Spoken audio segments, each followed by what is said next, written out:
Bueno, y entre otras novedades, el fin de semana terminó la obligatoriedad del uso de mascarilla, del pase de movilidad y vamos a ir Mm. lentamente, se supone, ¿no es cierto?, volviendo a la, entre comillas, llamada normalidad, porque la pandemia no ha terminado. Pero queremos conversar justamente de qué significan estas nuevas medidas, cuáles son los avances que se ha tenido en materia de control de la pandemia, con el doctor jefe de epidemiología del Ministerio de Salud, doctor Cristian García. Muy buenos días, doctor. Muchas gracias por conversar con nosotros esta mañana. Hola, ¿qué tal, Juanita y Diana? Mucho gusto saludarlas hoy día, tempranito. Tempranito, siempre, por Muy bien, supuesto. sí. Muy saludable, doctor. Doctor, ¿qué significa? Yo tengo que, por ejemplo, mencionarle que me tocó por distintos motivos Mm. asistir a un centro comercial el fin de semana y ir al supermercado el fin de semana. Y me encontré con que una parte importante de las personas todavía usan la mascarilla, a pesar de que todos sabían que ya no era obligatoria. La gente la continúa usando. Eh, eh, es bueno que se siga usando.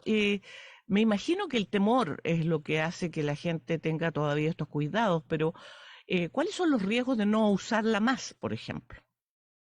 Bueno, primero, se han tomado estas medidas dado que estamos en un escenario que es Mm. distinto, es un escenario mucho más favorable, que implica varias cosas. Implica que el impacto sanitario ha sido menor respecto a otras etapas de la pandemia en nuestro país. Implica que además, por ejemplo, tenemos una cantidad de personas vacunadas muy alta con terceras y cuartas dosis y aprovecho el llamado a todos los que les falta que vayan y que se vacunen porque se están protegiendo. Y en ese sentido queremos que las personas, y eso lo hemos estado trabajando hace muchos meses, ¿cierto?, poder identificar los lugares o las acciones donde pudiesen haber más riesgo. Y se sigue recomendando el uso de mascarillas en lugares que sean cerrados, como el transporte público, o en las situaciones que cada persona estime y evalúe como algún grado de riesgo para ella.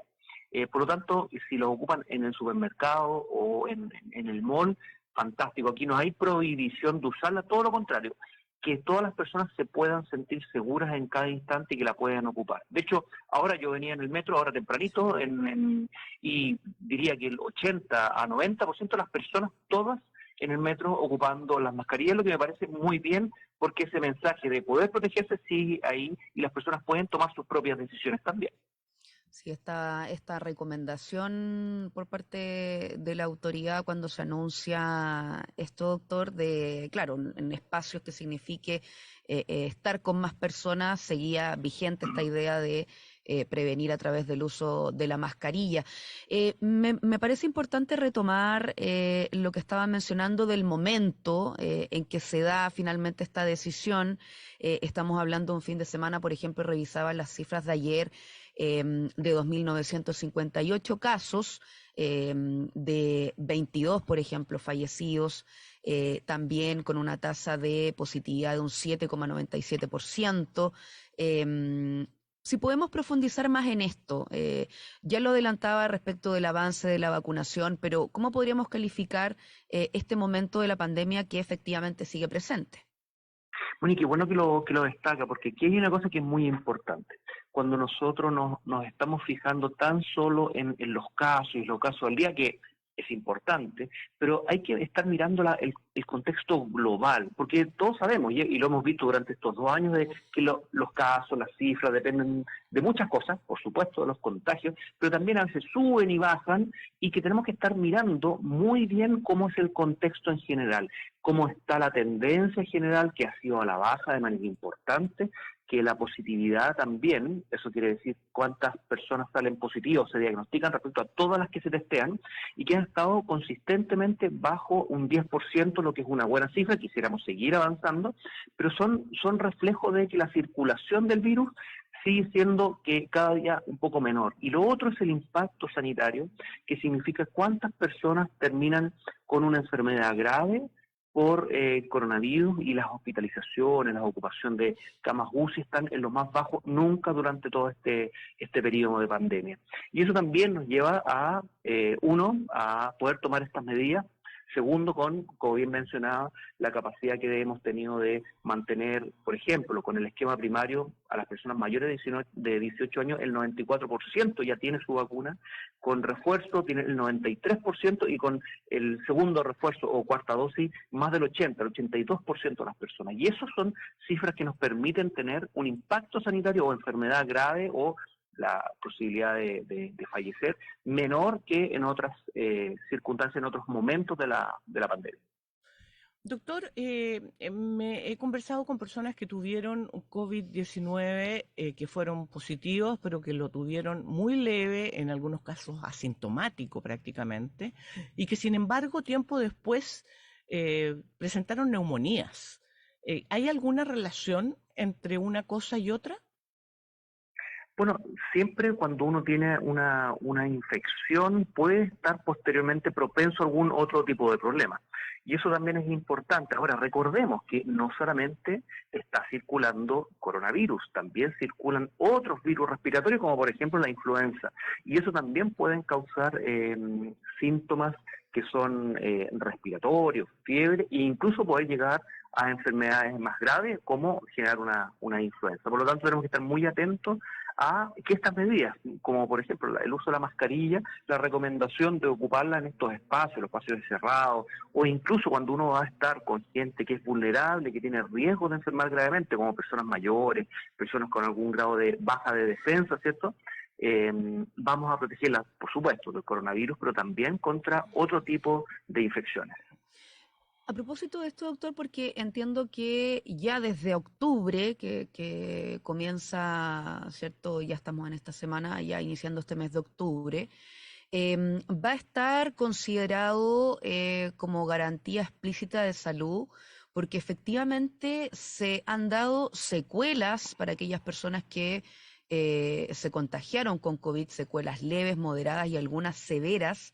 Y es en ese escenario que se incorpora entonces las prestaciones para el caso de rehabilitación. Eso es un antecedente bien importante también para que las personas que estén en ese escenario puedan acceder a lo que fue y a lo que es esta recuperación, pensando en las consecuencias que dejó este COVID. Sí, entra en régimen el GES, se incorpora a las personas que han tenido una hospitalización por coronavirus, que posteriormente requieran algún tipo de rehabilitación, y en una amplia gama, desde medicina física, rehabilitación, neurología, kinesiología, terapia ocupacional y varias otras prestaciones para poder recuperar la salud, para reducir los problemas más crónicos y a futuro, y que las personas puedan volver a hacer sus actividades de manera lo más normal posible, y ojalá con una recuperación completa de este tipo de problemas. Doctor, a propósito de los aforos, hemos visto, más allá de los incidentes y de la violencia, ¿no es cierto? Hemos visto recitales donde masivamente la gente entra a los estadios, también partidos de fútbol, y no hay distanciamiento, es más, hay un contacto muy estrecho. ¿Hay posibilidades de que en este tipo de espectáculo volvamos a tener rebrotes de la enfermedad? La verdad que eso es difícil poder proyectarlo cuando uno tiene este tipo de eventos que son puntuales, por más que sea una cantidad importante de gente, ¿cierto? La probabilidad cuando estamos al aire libre, ¿cierto? La posibilidad de contagio disminuye. Ahora, por eso también una de las cosas que hemos hecho es recomendar el uso de mascarillas cuando hay aglomeraciones y cuando no se puede mantener este metro de distancia. ¿Por qué? Porque tenemos que dejarlo muy claro, no hay actividades de cero riesgo, pero sí con todas estas medidas podemos reducir de manera importante el riesgo, y eso es, por ejemplo, cumpliendo con la vacunación, segundo, con el lavado de manos, es algo muy importante, o cuando es en un espacio cerrado, ventilando de manera importante el espacio para que estas gotitas que pueden quedar flotando en el aire y que pueden contener el virus puedan circular y salir del espacio. Y por supuesto, claro, el uso de mascarillas es fundamental para reducir la probabilidad de infectarse, porque tenemos que tenerlo muy claro, insisto, no hay actividad sin riesgo, pero sí tenemos varias medidas que las personas pueden evaluar, pueden enfrentarse a esto y reducir ese riesgo al mínimo posible. Estamos conversando con el jefe de epidemiología del Ministerio de Salud, doctor Cristian García. Agregar solamente dos puntos y al respecto su mirada. Primero, alguna suerte como de balance de lo que fue esta utilización del pase de movilidad que hoy, claro, ya no va a ser efectivo. Y por otra parte, también cómo observan el escenario en el caso de los establecimientos educacionales. Estaba leyendo también por ahí algunos artículos de prensa. Claro, ¿qué pasa con estos niños y niñas principalmente, que por ejemplo han pasado gran parte de su vida, porque son de pocos años, con la utilización de esta mascarilla y que hoy, claro, se está hablando de que ya no va a ser obligatoria? O sea, algún comentario también a propósito de esto. Bueno, en general, en el ámbito educacional, nosotros hemos trabajado hace varios meses con el Ministerio de Educación y hemos establecido cuáles son, adecuándonos al escenario, cuáles son las medidas más importantes y también en base a la experiencia que hemos tenido durante este año. Recordemos que recién en marzo se ingresó de manera presencial y masiva, ¿cierto? Y es algo que necesitamos mantener, uno, las medidas para el control, segundo, estar evaluando constantemente y posterior, incluso después del invierno, poder evaluar cómo estuvo las situaciones. Y la verdad que aprendimos bastante, vimos que, y la evidencia nos ha mostrado que los contagios, sobre todo en niños, no generan, si bien puede generar en algunos casos, casos graves, es una situación más excepcional y que la mayoría de los casos que se dan por contagio en el ambiente del hogar o en la comunidad y dependen mucho de la circulación del virus a nivel global, ¿cierto? A nivel comunitario. Eso nos puede y nos permite llevar estas medidas que nosotros estamos haciendo, que es no necesariamente exigirla y que sea obligatorio, pero si los niños y niñas o adolescentes se sienten más seguras, sus apoderados, padres, apoderados, se sienten más seguros que los niños y niñas lo puedan ocupar, fantástico, porque sí se van a estar protegiendo también. La diferencia es que no va a ser exigido, y lo que también hemos recomendado es justamente mantener muy bien ventilados todos los lugares, dado incluso ahora que tenemos un mejor clima, y eso va a permitir reducir los riesgos al mínimo posible. Doctor, esto es respecto a COVID, pero no puedo evitar preguntarle porque la viruela del mono es otro tema que ha estado dando vueltas, ¿no es cierto?, en distintas partes del mundo, en América Latina, se lleva un conteo de los casos. En Chile no ha afectado mucho, son pocos los casos, no ha llegado con fuerza. ¿Cuál es la situación actual? Bueno, en Chile no es que no haya afectado. En Chile siempre, desde un principio que se dio la alerta a nivel global, es que estuvimos preparados y que se estableció una alerta, se activaron los protocolos de epidemiología, de vigilancia para todo el país, y que se empezó a trabajar de manera rápida en estos mismos protocolos que van evolucionando, ¿cierto? Ya a estas alturas de nuestro país tenemos 915 casos confirmados, muchos de ellos ya están de alta, más de la mitad, son 400, casi 500, 498, ya están de alta. No hemos tenido personas con una enfermedad grave respecto a esta patología, y estamos viendo ya que el número de casos se ha mantenido relativamente estable cada semana. Es un número importante de casos y tenemos que hacer el llamado a que todas las personas que estén con algún tipo de lesión eritematosa, eso quiere decir lesión en la piel, rojiza, o como algunas espinillas, sobre todo en la zona inguinal, genital o perianal, que han sido lo más común que hemos visto en nuestro país, y que se asocie, puede ser a fiebre, o que se asocie a actividades como contacto estrecho con personas pueden ser desconocidas. Eso significa contacto estrecho, contacto de piel con piel, de manera prolongada, y eso incluye las relaciones sexuales. Lo que hemos visto y lo que se ha visto en el mundo es que personas que en las últimas 3 semanas han tenido contactos sexuales, pero también contactos de piel con piel las últimas 3 semanas, especialmente con parejas múltiples o con parejas desconocidas, ¿cierto?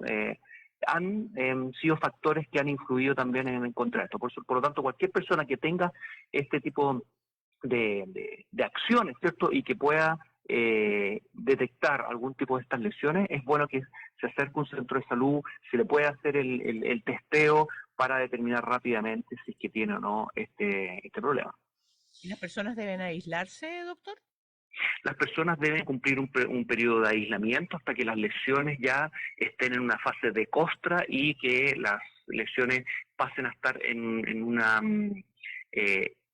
resolución, o que ya las heridas estén con una piel indemne o sana. Y eso implica que la persona deja de contagiar.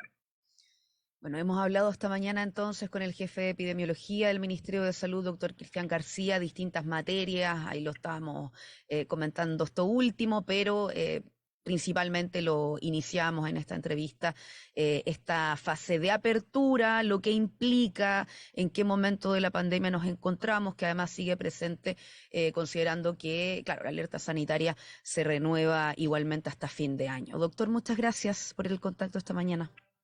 Juanita y Diana, muchas gracias por la invitación. Buenos días. Que esté muy bien. Son las 7:59, Diana, y tenemos que hacer una pausa, así que espérenos que el programa continúa. Ya viene nuestro director, Patricio López, con el comentario. Hay programa hasta las 10 de la mañana. Vamos a hacer pausa. Buenos días.